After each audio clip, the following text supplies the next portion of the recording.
Hey, Suzanne. Hi, Steph. I'm only unmuting briefly because I'm in a noisy background here. Um, how are you doing? I'm good. I was just waiting until it got closer to time and then I'll let some folks in. Right, right. Um, yeah, we just got to the hotel from the airport, so Oh, nice. it, um, I don't have a quiet area. There's some mix up about the rooms, so they're Oh, shuffling. no. Uh, but I'll be able to hear everything. Uh, can you hear a lot of background noise? I can't hear anything. Okay, good, good. Oh, now I can. You just said that and then I can. Yeah, okay. Well, I'm gonna step away and refresh my water and then I'll be Okay, back, start opening the room. okay, sounds good. Bye.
Hi, everyone. I'm going to give it just a few minutes and then we'll get started.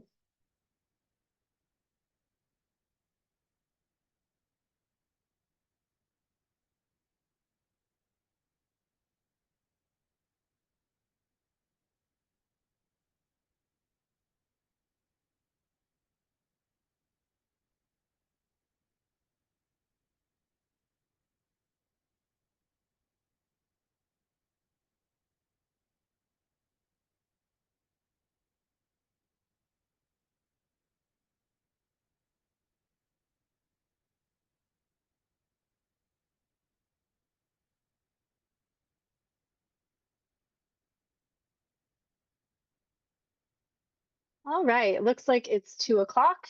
We will go ahead and get started. 2 o'clock in Central Time. I'm sure everyone's coming from various time zones, and I'm not going to test my own ability to convert time zones in my brain. So somewhere, wherever you are, it is the top of the hour. We will get started.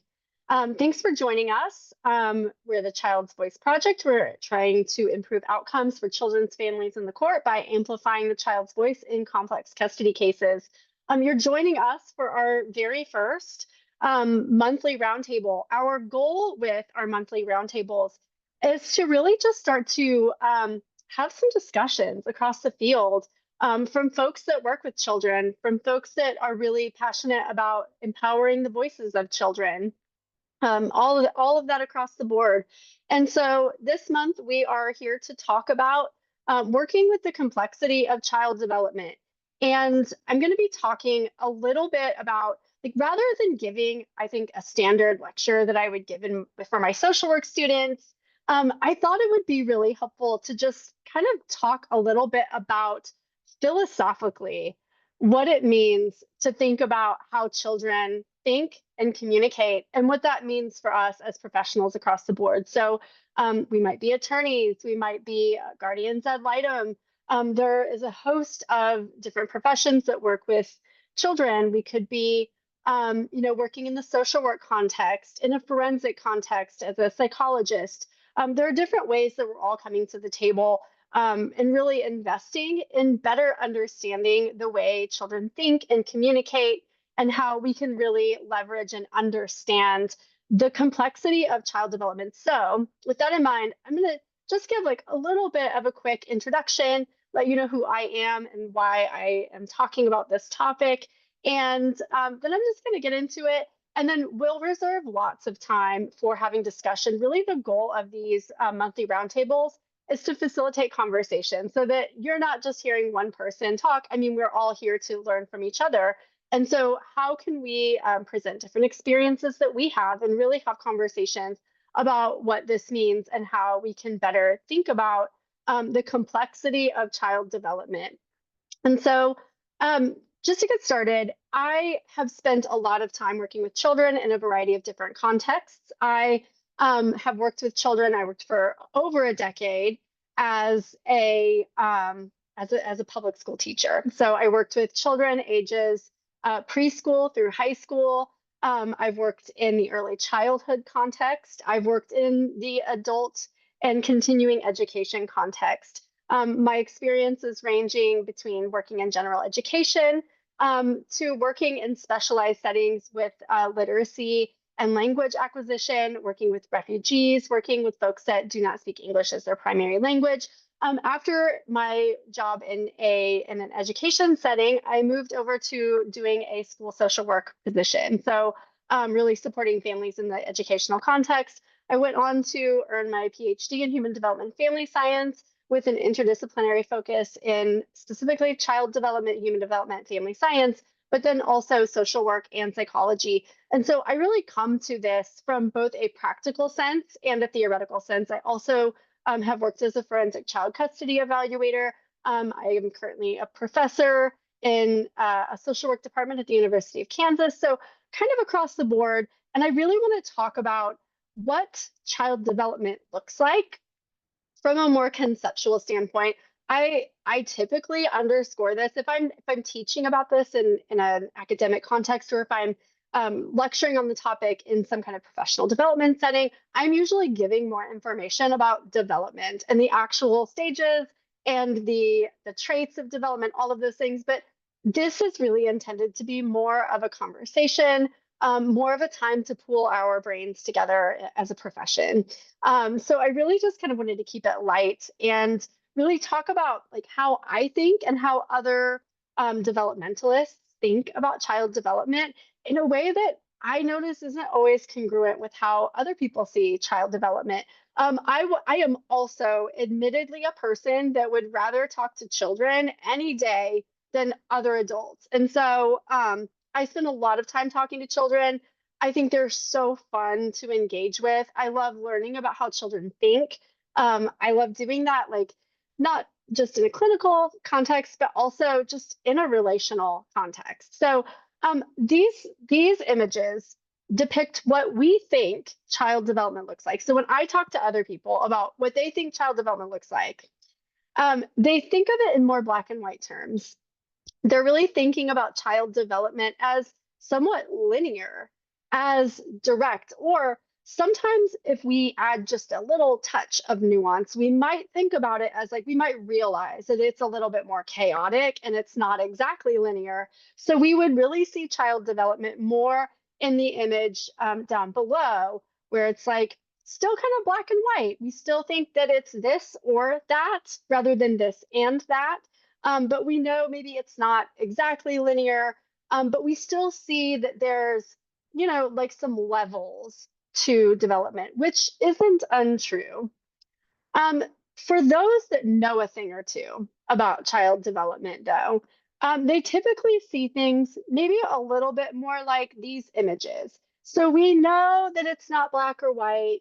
We know that it's not necessarily linear. We know that it's some form of chaos or complexity, but we don't exactly know what that means. And so we might see it a little bit more like this. And again, this is just kind of like a fun theoretical exercise.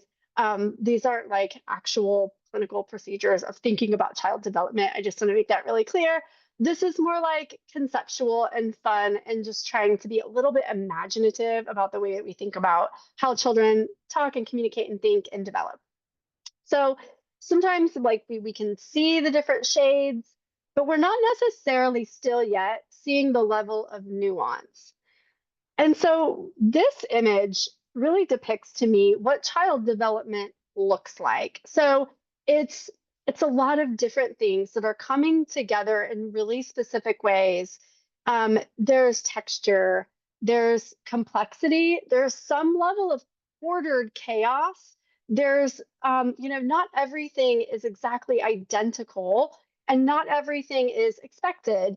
It's kind of all over the place, but it's coming together in a way that like feels somewhat similar to like an orchestra playing. There's a lot of different melodies happening. There's a lot of beauty and interest and curiosity, and it's all kind of coming together in this way that includes a lot of detail and nuance. And it's not linear.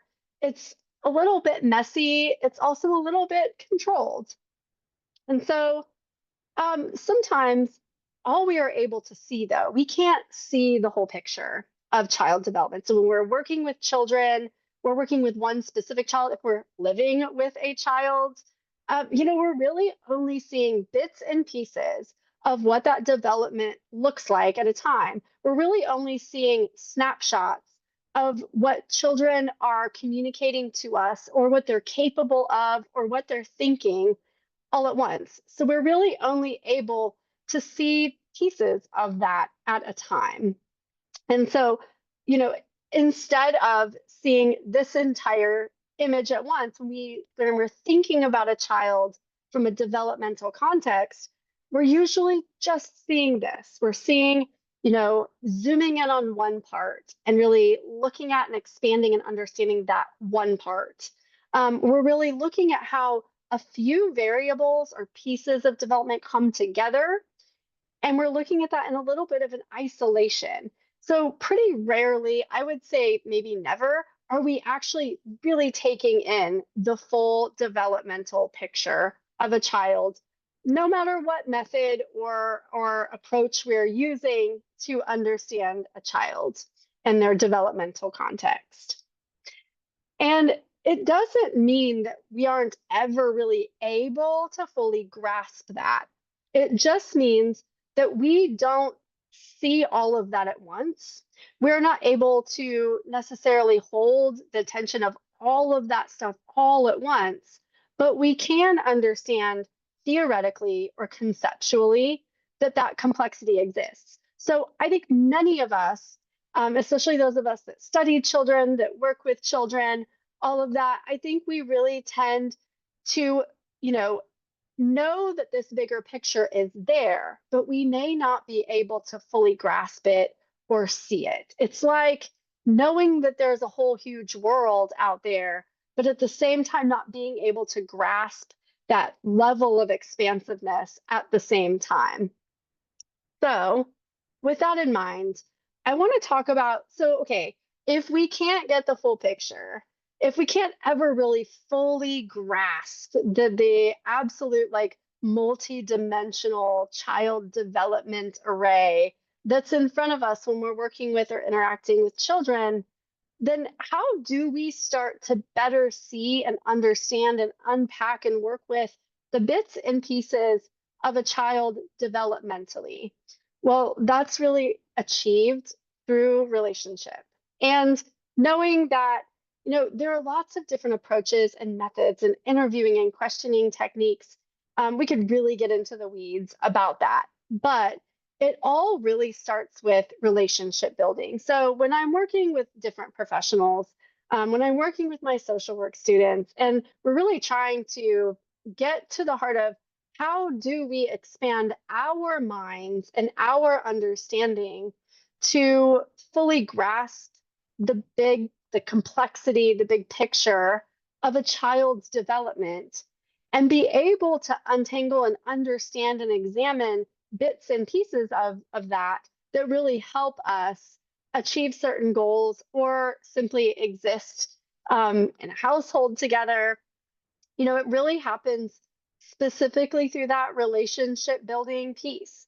So, we often in this field of family law and, child forensic custody evaluations and, trying to figure out really complex answers to very complex family problems, children are often holding information that we can't get anywhere else, and that we really rely on the child's perspective to help us fully understand what we're working with. But, we often kind of get our goals confused at the outset. And so, one thing that we can do as professionals to help us fully grasp the complexity while also trying to untangle and unpack some of the nuances and some of the developmental specifics, we really need to be able to focus on what is our actual goal. We may have the goal of just relationship building. Maybe it's your friend's child and you're just getting to know them, you're spending some time with them.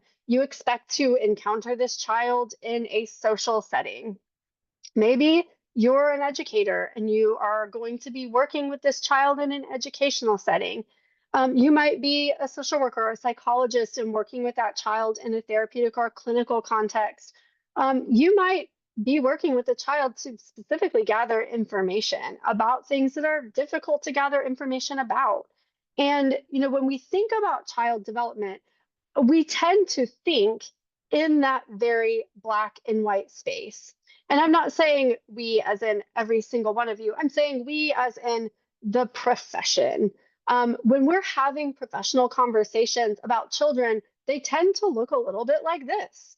We're really looking at things as this or that, on or off, possible or not possible, development that's there or not there. We're not really thinking about it from a global perspective, which is here. And so, if we want to be able to approach a child from the perspective of theoretically understanding, conceptually understanding the complexity of their development and what they're capable of, and what they're good at and what they're not as good at, what their personality is, what strengths they bring to the table, what curiosity they bring to the world, it really takes us being able to focus on our goal and hone in on that. And so, when we're thinking about our goals, I mean, first, we can't get to any other goals without first doing the relationship building. And I recognize, like, I'm a person that rather talks to children. I prefer to talk to children. If I am at a big party, I'm going to find the kids. I'm going to hang out. I'm going to play their games. They're so much fun. I am a child loving person, and not everybody jives that way with kids. Not everybody enjoys talking to kids. Some people have to talk to kids for their job, but it's not a skill that they necessarily feel confident in, or they don't necessarily enjoy that part. And that's okay. We don't all have to be super oriented to kids. But one thing that we do all have to do if we want to get to the bigger goals is really focus on that relationship building. So when we're thinking about our goals and approaches relevant to the legal process, relationship building, our key objective there is just getting to know the child with the end goal of building trust and building relationship. And that helps us get to the next part if we're working in a therapeutic setting, which is understanding that developmental capacity and understanding how we can strategically work with developmental strengths and weaknesses to bridge development or make diagnostic interpretations or help the children grow in their skills that improve their mental and physical health. If we're working in a forensic capacity, really thinking about gathering information, the child, in their words, ends up really being data. And we're using that because we're going to be presenting that as information, as evidence used for decision making. But none of those things can really happen effectively if we skip past the relationship building piece. And so this is where we start. We start with that relationship building, and that is what helps us move forward into the forensic. And so, or the legal or the clinical or wherever we need to be.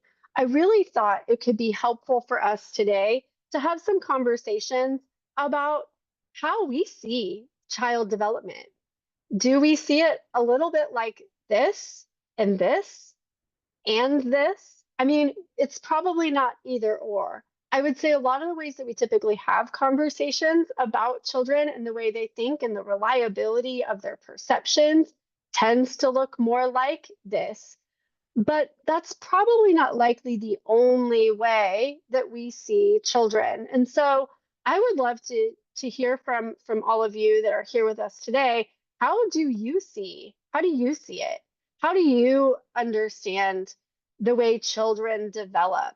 What are some images that come to your mind? What are some things that you tend to, what are those little tips and tricks that you hold in the back of your mind? And then, what are some things that you do to build relationship?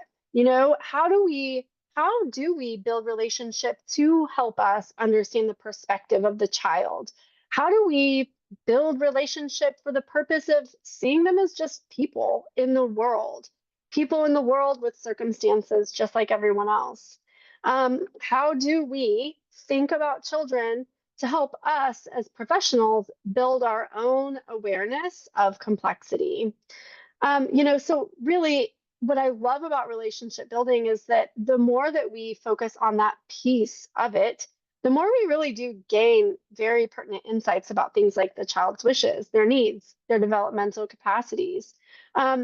Thinking about developing a strategy for partnering with the child, we can really glean more successful strategies and approaches when we focus a lot of information or a lot of time in the relationship building pieces. This is just one book that I really love. It includes a lot of what I love about this book is that it really includes a lot of information that helps you understand the way that children development in its discrete terms. So children do develop in some ways linearly and other ways not. But this book is really helpful for helping us understand really pertinent aspects of child development, child communication, how different words might signal different meanings, or how we can augment our own language to ask better questions and to have more effective communication with children. But I really want to spend some time here, which is talking with you all about how you do this. How do you build relationship with children? How do you see children? What are your impressions of the complexity of children and their development? I think we all bring a lot of strengths to the table, and I think our interest in coming to this topic shows that we have some investment in seeing children in this way. I'd love for us all to just unmute and be able to kind of share our experiences, our thoughts about children, their development. I'll just give you one example that really changed, it broke my brain about the way that children think, which is when I was working with a child in a classroom that was labeled, I used to be the teacher specifically for children labeled oppositional defiant disorder. And so, and it was very early on in my career. It was before I even had children myself. And so I was a super young teacher, very inexperienced, straight out of college.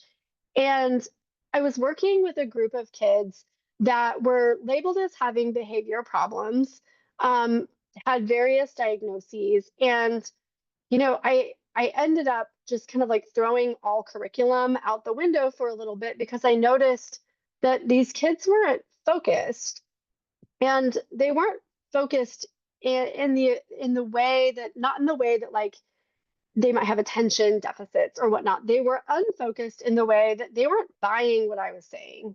They didn't seem interested in what I was talking about. They didn't seem interested in me. Not that they should have been, but they didn't seem interested in what I was interested in talking about. And so I ended up just throwing curriculum to the side for a while. And I spent 2 weeks, this is way before No Child Left Behind and all those things. We had a lot more jurisdiction in how we ran our classrooms.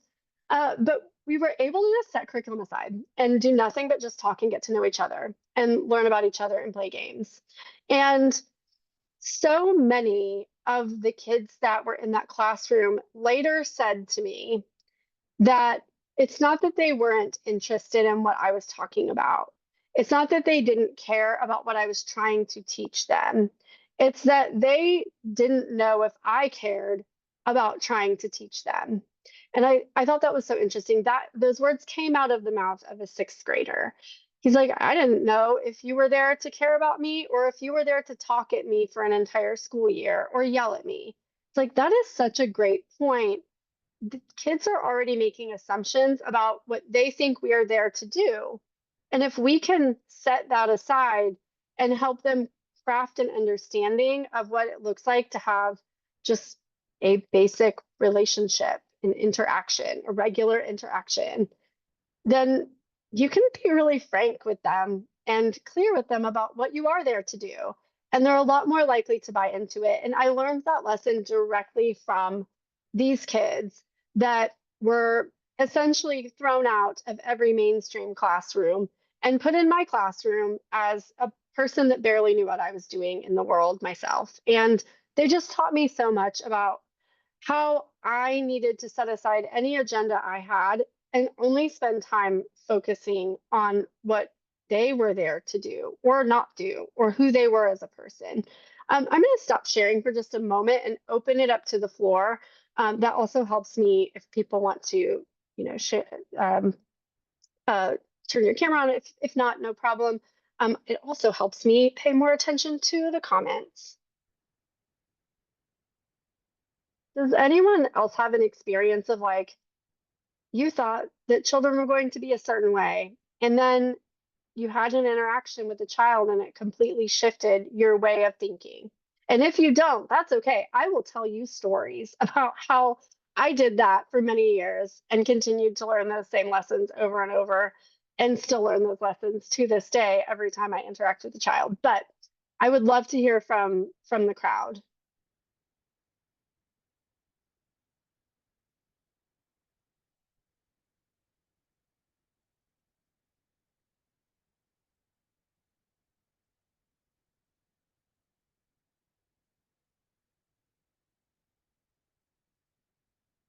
Suzanne says, I really try to emphasize the child as a participant in the relationship. For example, I would not do things without their permission, would always check in with them before representing their wishes and what they wanted to see happen. So having those conversations about consent and autonomy. So important.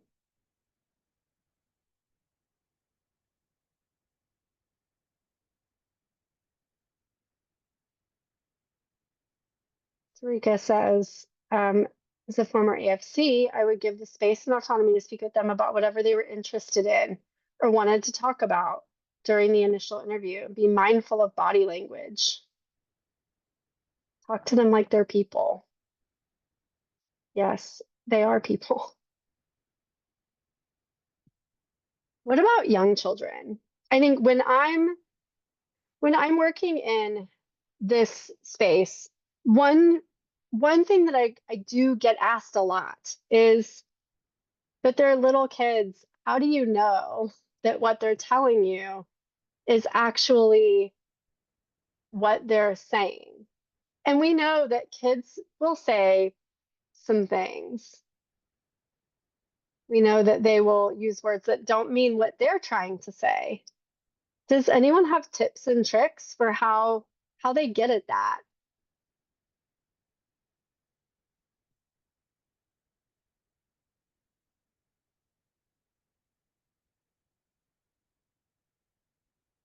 I'll give you another example. I worked with a 3-year-old one time, and not one time, I've worked with many 3-year-olds, but this one particular 3-year-old said to me, I'm afraid that daddy's going to kill me, or daddy's going to kill mommy, and throw the glass table.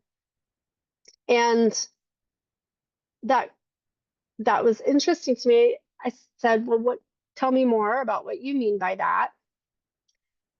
The more that I asked questions and dug into what the child meant by glass table, the child was talking about the game Don't Break the Ice. And it was sitting on the table, and the child was afraid that the game would get thrown. And the more that I probed and dug in, not dug in, but really just asked, okay, help me understand what that looks like. And, show me with, here's a little table, show me what you mean. There was a circumstance where during an altercation between the parents, the table was bumped. Not altercation per se, but during an incident of yelling and fighting, a table was bumped, and the game pieces went everywhere. And had I taken that at face value, that could have been kind of an issue. I could have made some very serious and very misguided assumptions about what the child was saying. And instead, I stayed curious. And so, one tip that I always teach for how to, really better understand it, if what children are telling us is what they're trying to tell us, it's really stay curious. And so, I work with a host of social work students, and many of them are young frontline workers in the child welfare system. And they're often kind of lacking, those interview skills and how to break things down and how to speak with children in a way that they can relate to. And they want to make sure that they're being accurate in their perceptions, because the weight of their perceptions can be so big for families. And so staying curious, it's more than just asking follow-up questions. It's really just not making assumptions about how you think the story ends. You wait for the child to tell you how the story ends. And you wait for the child to give you more details, and you just stay engaged in what they have to say. And a commenter noted body language. That is so true. We as adults are often very poor perceptors of our own body language. And during that conversation with that 3-year-old, and they said, I'm afraid that daddy's going to kill mommy with the glass table, I absolutely would have flinched. And, being wiser in my field, I'm able to do a better job of keeping track of my nonverbal communication. What are some other experiences you all might have had in communicating with children, listening to children, building relationship? Suzanne says, not dominating the conversation, try and follow the child's cues using activities like dough, modeling, drawing. Something that I've learned is not being afraid to get messy and being willing to do a little bit of like messy play. I don't know if anyone has experienced kinetic sand, but that is a big favorite. And I had to do a lot of work to be good with the kinetic sand. What other kinds of activities do you all experience or do you all find are effective? Yes, the love-hate relationship with kinetic sand, especially if you have carpet. Oof, it's not kind on the carpet.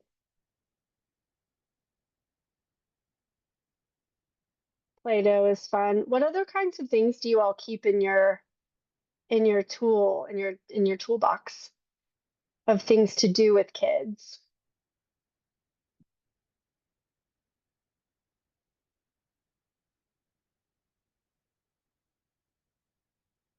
Hi. Hi, Luann. Hi. I'm an attorney, so I'm not a therapist, but I do try to keep soft toys, coloring utensils, crayon. I've really found for kids who are reluctant to speak, if they can have something to work with and focus on, and even not make eye contact until they're ready to make contact, and just following their lead. But the coloring seems to be a really nice tool. So. Yeah. Thanks, Luann. There's so much good research on why drawing is such an effective tool. And I had the pleasure slash not pleasure of working with a very old school cognitive neuropsychologist when I was getting my PhD and really got into the nitty gritty behind why it's so effective to have to be drawing and coloring and doing something tactile and the way that it actually engages parts of your brain and frees up other parts of your brain to be more present. There's research to support that it can keep children out of stress responses, that it can actually work in not in the exact same way as bilateral stimulation, but in the way of stimulating and sort of like relaxing different parts of the brain. It also, there's really good research to support how drawing and coloring at the same time that you're listening to someone talk, so this is just good, fun learning theory, it can really help implant the information, even if you're not drawing or coloring anything, you're not taking notes, nothing like that, but coloring, making marks, using, pencils or crayons or markers to create something at the same time you're listening to something, that the information can be retained better and that children, when speaking, will actually talk more about the most important parts of what they have to say. So like if we're asking kids questions, they might be more likely to provide higher quality details. So much fun research about how doing multiple activities at once can really stimulate different parts of the brain and really work very effectively. Melanie says, taking a walk or a drive. Yeah, same thing for walking and being able to engage your body in a regular pace. It does a lot for kind of freeing up the mind and relaxing any sort of stress responses. Sarika says, I've always given clients blank sheets of paper. Yes. And then get it at the end as a gift. Yes, I love that too. I used to do the same thing and like we'd both be working on something for each other and then we'd trade papers and we would make each other fun surprises. I love that. Fidget spinners. Yeah, thanks, Andrea. Those fidgets, they never get old. Andrea asks, is there any research about doing somatic movement during or after an interview to process through trauma that comes up during an interview? So yes, and it is very like context specific. So one one body of literature kind of focuses more on relaxing or using somatic movements to reduce and relax physical stress responses. So there's been some, thanks for coming, Melissa. I hope we see you next time. There's been some research to show that bilateral tapping can really help reduce stress responses while having these kinds of conversations, or even just sometimes when we're in a stressful context, we're not even talking about stressful things, and we could be having those kinds of very difficult, like physically stressful responses. And so, one really helpful thing is just like attuning kids to the fact that, like, this is kind of a stressful situation. You're in a place that's not familiar to you, or you're in an office, and this office is kind of a bummer. You know how some spaces are just kind of dour. They're just a little bit depressing. You'd say it has a space of like, it's kind of a bummer. And I know it can be really stressful to be in this kind of room. And here's something I like to do. And I'll mirror how, where I'm tapping, I'll say sometimes when I'm feeling stressed right here, I can just tap on it a little bit. I can feel like Bob the Builder. I can just be tapping on it. I can fix it. I can hammer those nails in, or I'll do right here. I'll just pat myself on the head a little bit, and I'll just model that.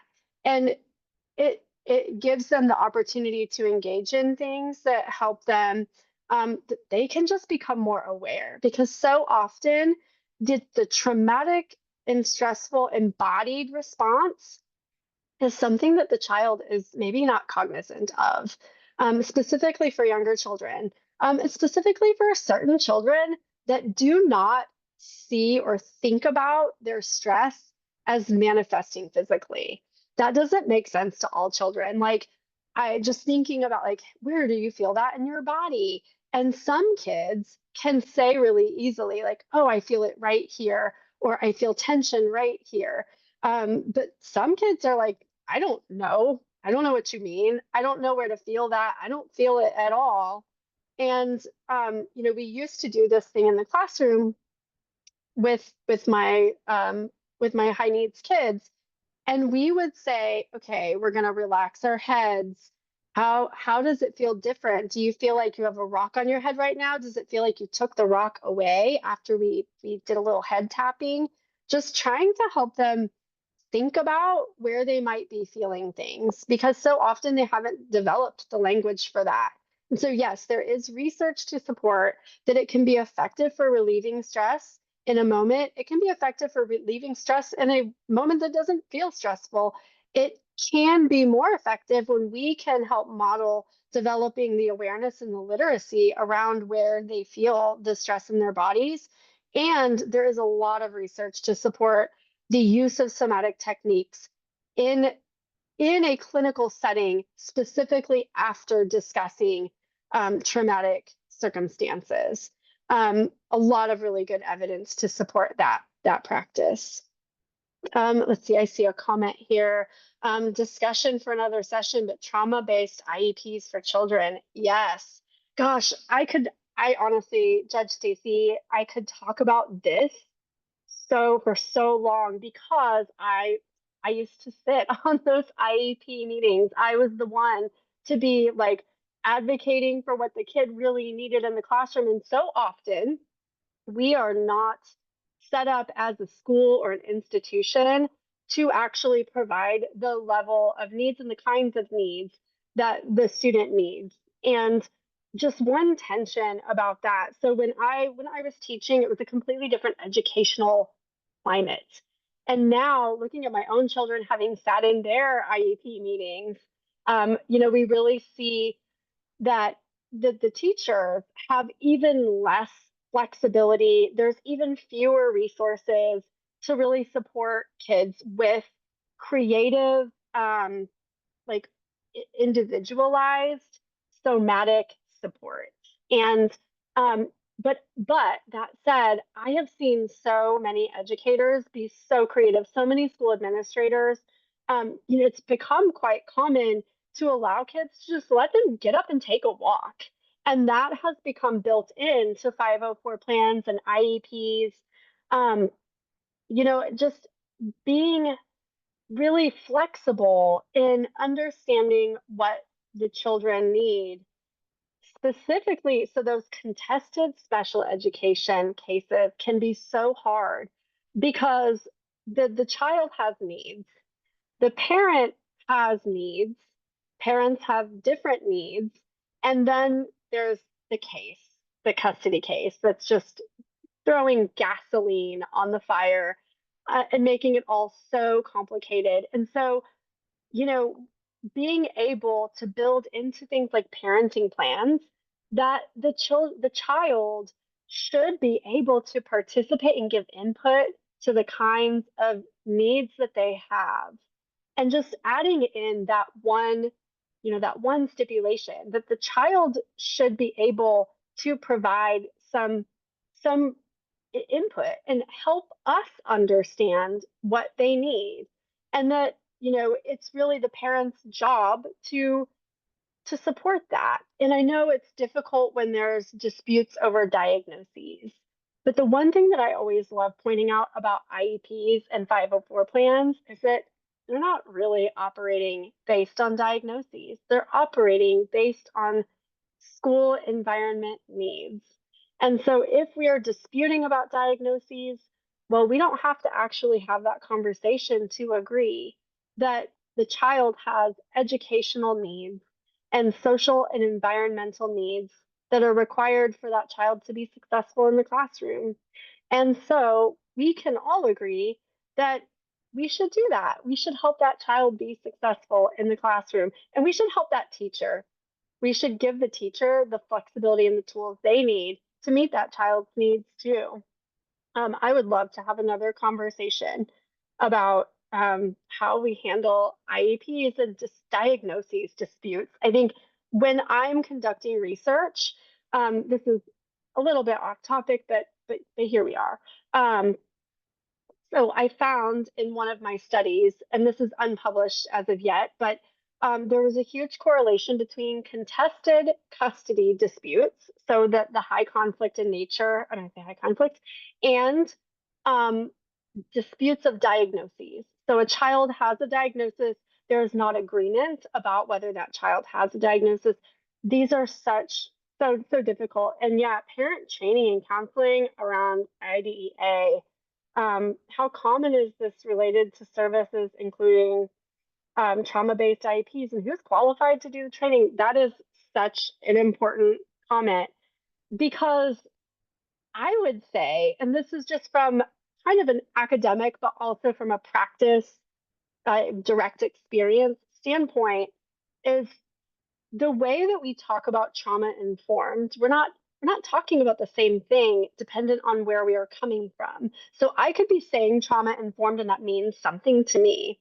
And then an educator or a social worker or a police officer could be talking about trauma informed, and it could be meaning something completely different to them. When trauma informed is such a huge bucket, it's difficult sometimes to really fully get on board about what we are talking about with trauma informed. What are those core components? And how do we infuse those core components? And this is, I think, especially strained. And I'm just noticing within my own qualitative research that it's been harder and harder to get IEPs and 504 plans. Just every year that goes on, I experience more and more participants in my studies talking about that, which specifically in the child welfare and family court context, but it is certainly something that has become more complex. And I think schools are also struggling with resourcing, and that also makes it more complex. And, we're not always coming from the same page about trauma informed. And I have encountered a lot of educators specifically, like when I go into schools and I do specific training, so I've done training on trauma-informed supports, I've done training on just like child-centered practices. And then I've also done training on things like mandated reporting and how we can work with families, things like that. We're not all coming from the same place with ideas around trauma informed. And so, one thing I could see as just being so helpful is getting on the same page about what are the main ingredients of trauma informed and why, and what's our goal? What's our goal with getting on the same page with those trauma informed main ingredients? You're all really helping me come up with, lots of really great future topics. And I think one thing that I love about being in this field is that I get the opportunity to talk to so many different people, and I'm really looking forward to in future months having guest speakers on these kinds of topics. So folks that really specialize in all of these different things and having them there. So you have found me in a completely, I've went down a rabbit hole, and there's only me to blame. And so I'm just making sure I go through all of the comments. I just want to say, anybody that brings their dog or child to any Zoom call gets extra brownie points in my heart. I love seeing people's dogs and children. It literally makes my day. I'm just making sure I didn't miss any other comments. So we've talked about here are the things that really help children feel relaxed. Here are some things about that might be helpful tools for helping children relax. And one thing that I have kind of gleaned from the comments is that we recognize that relationship building and just spending time with children is so important and so helpful. But we also have to be realistic. We don't always get an opportunity to do that. If I'm interviewing a child in a forensic context, trying to glean information, and I may not have time, I may not have the opportunity to build relationship with that child. So what do I do about that? And I'll say how I handle it is I reserve time. I reserve time specifically to build relationship, to do nothing but just sit with the child and do an activity. I loved how one of the comments said just coloring with them, doing nothing until they're ready, or maybe they're not ready. But when we have a time frame, when we have, we have an urgency, we don't always get the luxury of holding off and waiting. So in those circumstances, I still try to reserve space for relationship building.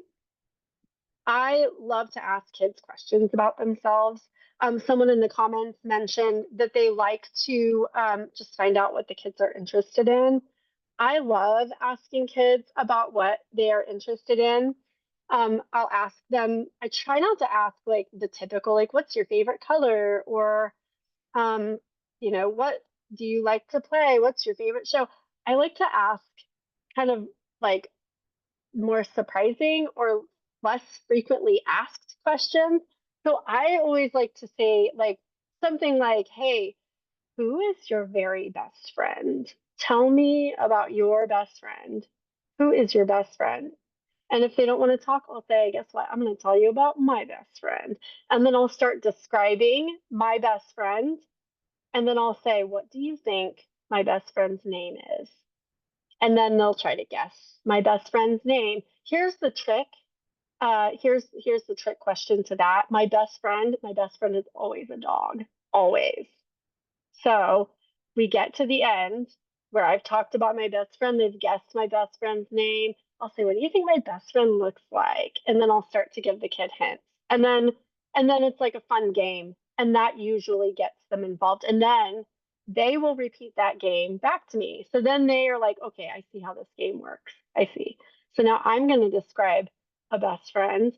And then they're trying to trick me. And then we find out at the end that their best friend is like a robot or an imaginary dragon, something like that.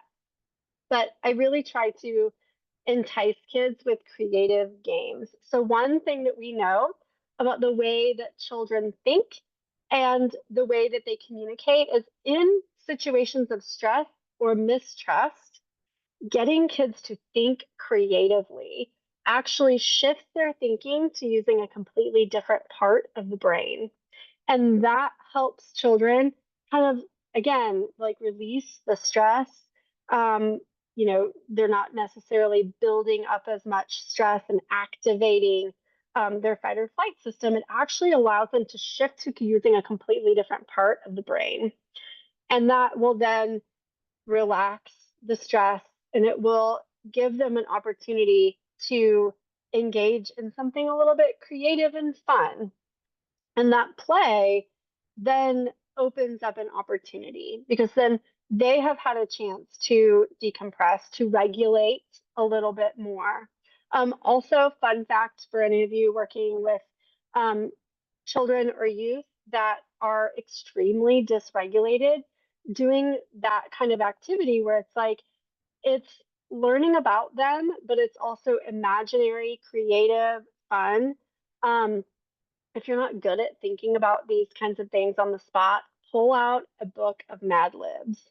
Mad Libs does the same thing, and it actually can help them regulate in a moment. So, just fun research fact. Does anyone have any other fun things they like to do? If you have a kid that's really dysregulated, how do you interact with that child? What tips or tricks have you learned in interacting with dysregulated children? And I'm not necessarily talking about like, in full crying, um, you know, fully checked out. We're not talking about being at a level 10. More like that kid is dysregulated. They're at a level 4. They're at a level 5. You can tell. And you also need to be able to interact with them. Any tips or tricks that you've learned from the field? For those of you who are not social workers or psychologists, all of our experiences are valid. In many ways, I tell my social work students this all the time, that those tips or tricks that you learn by mistake, by just like trial and error, like, oh no, deer in headlights, I have no idea what to do. It's those tips and tricks that you learn in those moments that's like, those are always the best ones. Anyone have any of those tips to share with us?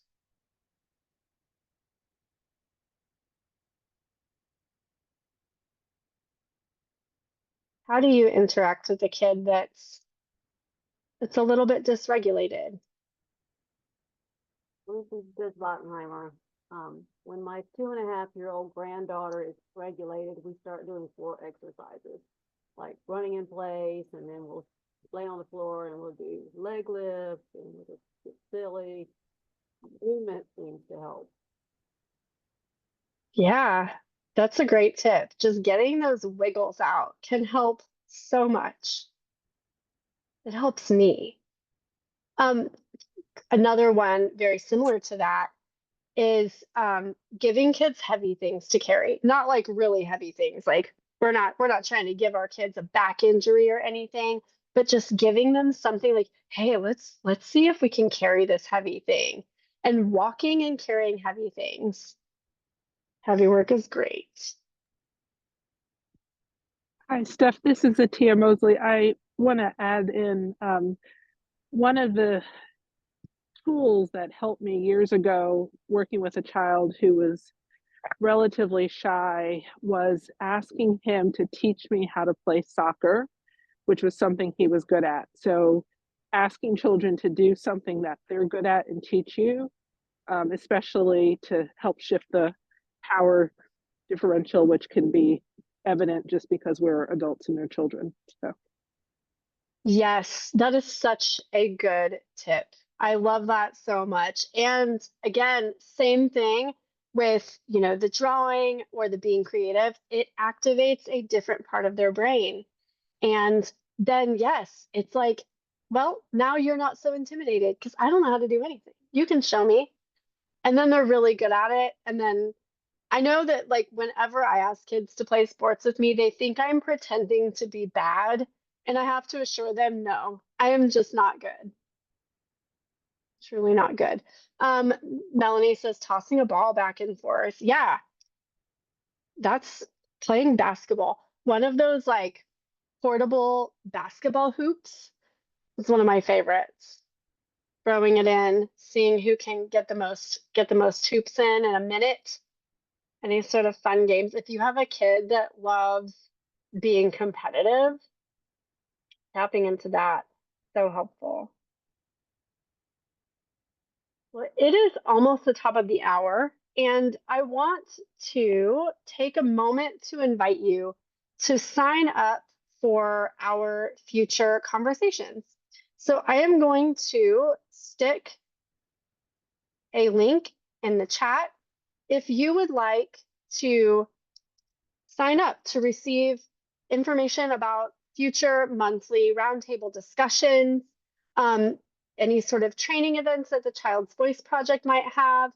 And then also, if you are a QR code loving person, I know some people love them, some people do not, but we do have this handy dandy QR code that you could scan right now.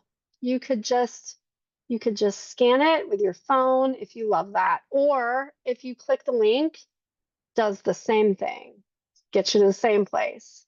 So I hope that you all have a lovely rest of your week. Thank you so much for joining us. I hope you take a moment to fill out that form if you want to hear from us. You might hear from us anyway because we love you and we want to make sure that we continue to reach out to you.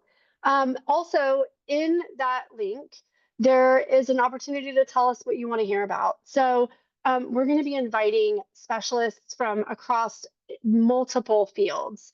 And we would really love to be presenting topics and having conversations about things that are important to you or that fill gaps in our knowledge or training, or just we'd love to have more conversation and hear more about how other people handle things.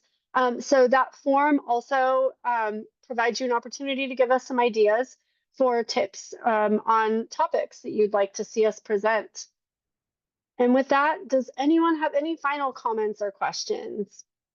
You've been so gracious to listen to me yap for an hour. My students are tired of hearing me talk for an hour, so I will let them know that you helped get that out of my system, so then they have to listen to me just a little bit less. Actually, no, they don't. But I hope you all have a lovely rest of your week and look forward to hearing more about next month.